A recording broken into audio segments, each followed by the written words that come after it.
What would you do if you heard an unnatural buzzing on a deserted beach, then saw figures with arms too long to be human watching you from the dunes? We ran without looking back, and to this day, I still don't know what those things were. My best friend Ricardo and I were 19. At the risk of sounding a little pretentious, we both come from well-off North Jersey families. So we get to enjoy our summers down at the Jersey Shore. My house is in Belmar, and he is in La Valette. It was a random weeknight during the summer, and Ricardo was driving us from my place down to his. It's about an hour drive, but I honestly preferred hanging out at Ricardo's house. It was nicer, and the general vibe of La Valette was geared more toward kids our age. If we weren't scouring the area for a party, we were sneaking onto one of the many private beaches as we were driving down. We agreed to opt for a quieter night. No partying, no girls, just a chill night. We planned to snag a few beers, roll a joint, and relax on the beach under the stars. We'd been going pretty hard with our other friends, so a break was much needed. For anyone unfamiliar with La Valette, there's a beach side and a bay side. Most of the beaches feature a really high dune and a steep drop-off as you approach the ocean. If you stand at the water's edge and look back, you see a massive wall of sand blocking the view of the street. After having a few drinks at Ricardo's place, we grabbed some bikes from his garage and headed out. For whatever reason, Ricardo insisted on riding further than I'd ever been. I didn't really get it, since all the beaches looked the same to me, but I didn't mind the ride. Eventually, he picked a desolate-looking beach at the end of the road. There were no cars parked, and every house on the street had its lights off. This was back when weed was still illegal in Jersey. And since we were underage with booze, the privacy was perfect. We hid our bikes under some shrubs and hiked over the dune. We lit our J and smoked under the stars. The only sounds were the light waves crashing and the wind. The beach stretched endlessly in both directions, the sand cool beneath us. We got progressively drunker, filling the air with laughter and conversation until we eventually just laid back. We stared up, hoping to catch a shooting star. That's when I heard it. It was almost undetectable, at first a faint, metallic buzzing. It sounded exactly like the hum you hear in a massive gymnasium with those large overhead lights. I really can't describe it any better than that. It was a mechanical buzz that definitely wasn't coming from the ocean or the wind. I sat up and stared at Ricardo, and I saw the exact moment he heard it too. We whipped our heads around, scanning the darkness for the source. It was strangely difficult to pin down where the sound was coming from. It was just too faint. We were starting to get freaked out. We sat there, frozen, assuming whatever was making the noise would eventually leave. There was no way anyone could see us in that pitch blackness, and the ocean drowned out our voices. I know a buzzing sound doesn't seem scary on paper, but my heart was pounding out of my chest. The drone continued for a few minutes until Ricardo finally gestured for us to leave. I nodded immediately. Getting out of there was the only option. It played out like a scene from a horror movie. The exact second we stood up, the droning sound went from a 1 to a 5. It wasn't a gradual increase. The volume spiked in a split second. It was definitely coming from our right. The hairs on my neck stood up, and a wave of pure fear washed over me. We stared into the dark but still saw nothing. The sound was so close now that we instinctively bolted toward the sand dune. I didn't know what we were running from, only that something was seriously wrong. We made it halfway to the dune when Ricardo slammed his hand on my shoulder, stopping me cold. I was confused until I saw what he was looking at. I glanced up toward the peak of the dune and froze. There was a dark figure standing motionless at the top. Its proportions were wrong. It was ridiculously tall, and its arms were freakishly long, reaching almost to its knees. It stood perfectly still, silhouetted against the night sky. It was truly terrifying. Ricardo shouted, snapping me out of it. We took off running again, this time sprinting parallel to the beach to reach the next dune entrance. We scrambled up the slope, lungs burning. As we crested the peak, we looked back at where we had just come from. The sight is something I will never forget. The dark figure was still on the first dune, but now there were 3 or 4 others, standing motionless on the slope, all facing us. We didn't even think about going back for the bikes. We ran the entire way home. The next morning, we retraced our steps to the beach. But we couldn't find the bikes anywhere. Maybe they were stolen by some random passerby. Or maybe whoever or whatever was stalking us had taken them. Either way, I've never experienced anything scarier. To this day, I have no idea what those figures were. And I've never heard a sound remotely close to that metallic buzzing again. What would you do if you found out your romantic beach date was being watched from above? We didn't realize the truth until our phones alerted us. Someone had planted a tracking device on my car while their drone filmed us from the night sky. Until I was about 25, I lived in a beach town, and about 80% of my personality was tied to the ocean. I've been surfing longer than I've been able to speak, and it would be an anomaly for me to shake out a pair of shoes without sand falling out. My two best friends, Armand and Chuck, were extroverted and charismatic. We were all 18, obsessed with girls, and suffering from a severe case of senioritis. It was a Saturday night in late May, just a few weeks before graduation. We already had our college acceptances, so we were busy pushing the limits of what we could get away with. Armand and I had plans to meet up with two girls from school, Sophia and Fran. The plan was simple. Pick them up in the evening and enjoy a cool, breezy night on the beach. We had blankets and a few bottles of wine. The perfect combination for stargazing. I don't condone drinking and driving, but I was a stupid kid back then. I arrived at Sophia's house just after 9. She and Fran sort of walk-danced to the car, clearly having had a little something to drink beforehand. Armand and I exchanged excited grins. It was going to be a fun night. I took the scenic route to a specific beach about a 30-minute drive away. The four of us were having a great time, cracking jokes and talking about mutual friends. At one point, Fran and I were having a deep philosophical conversation about the nature of time and death. We were all enjoying each other's company. I had chosen a beach with a dirt path you could drive up, followed by a narrow, steep sand path we had to walk. I picked it because we were unlikely to encounter other people at such a secluded spot. Plus, being far from the boardwalk meant the sky would be clearer for the stars. I parked my car as far up the dirt road as possible, and we hopped out. Armand and I carried the gear. After a few hours and an empty bottle, the couples separated. Armand and Fran walked up the beach, while Sophia and I walked in the opposite direction. Once we were separated by a decent amount of distance and darkness, I threw my blanket down.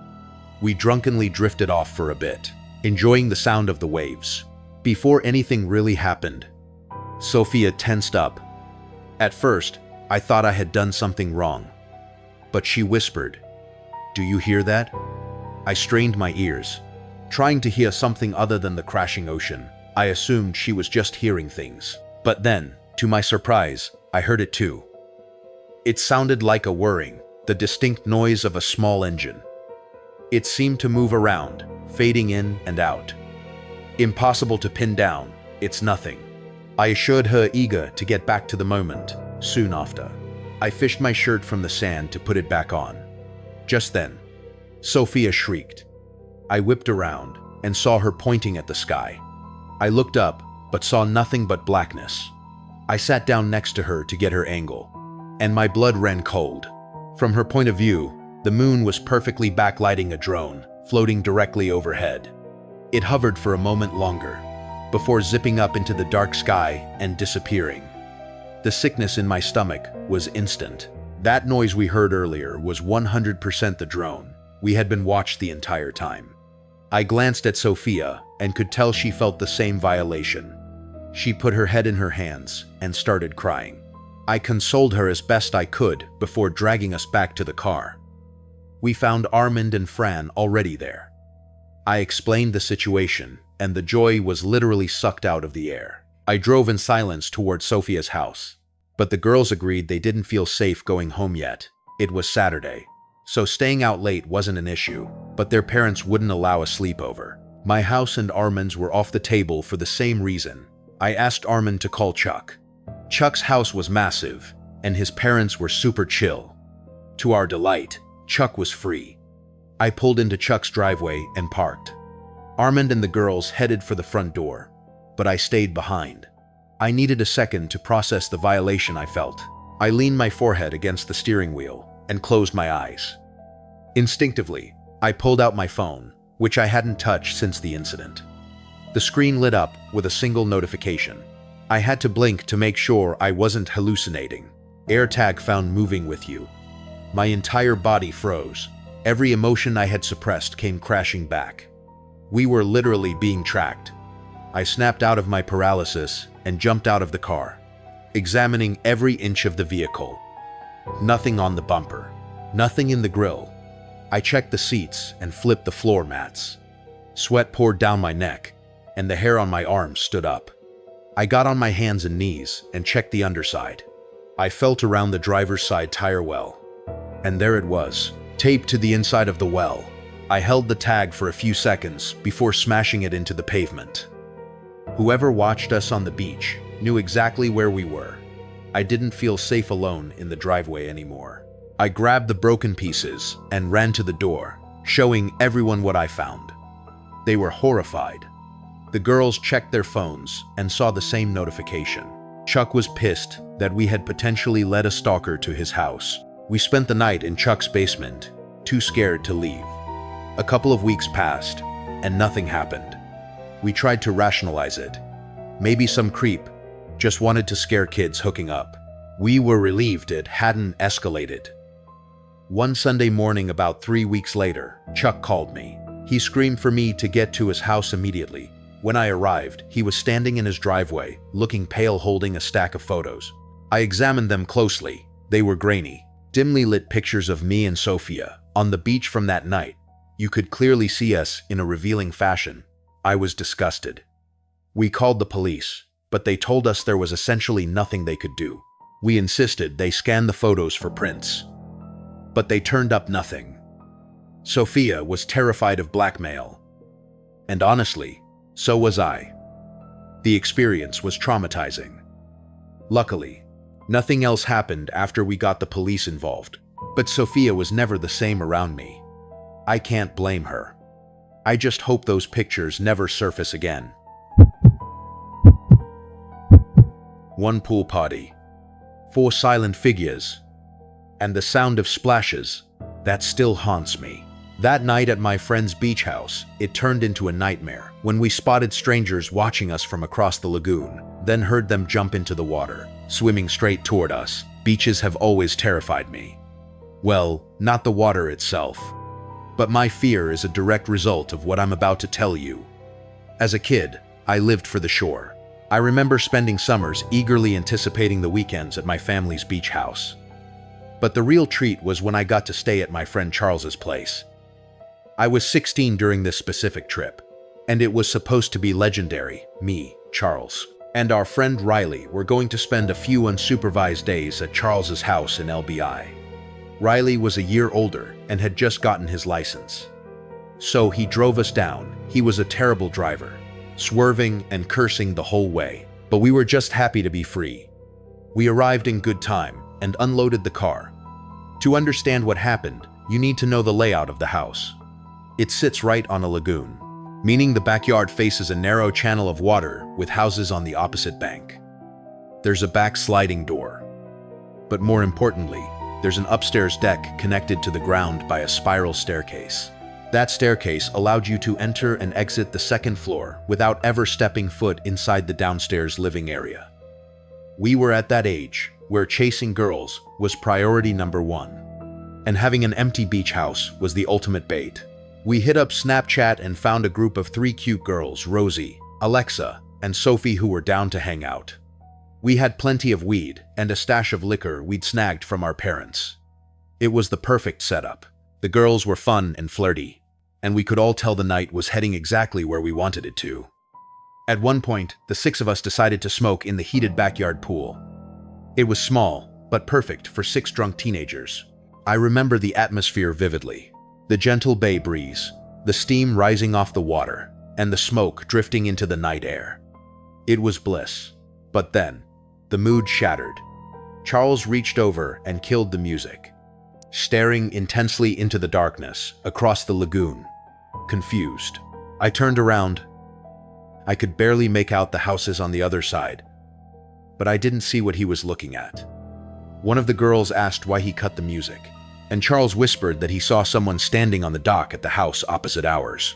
I figured he was messing with us, so I started laughing. Who cares? Bro, people live here, I said. Charles shook his head, his face pale. I know that family personally. My parents said they're in Florida for the week. I still thought he was joking, or maybe just paranoid. But the girls were getting freaked out and wanted to go inside. I wasn't going to argue, so we started climbing out of the pool. As we were drying off in the yard, Riley jumped and cursed, pointing toward the lagoon. Even in the dim light, I saw movement on the opposite dock. We all froze. Just then, a car drove along the road across the water, its headlights sweeping over the scene. The sight was horrifying.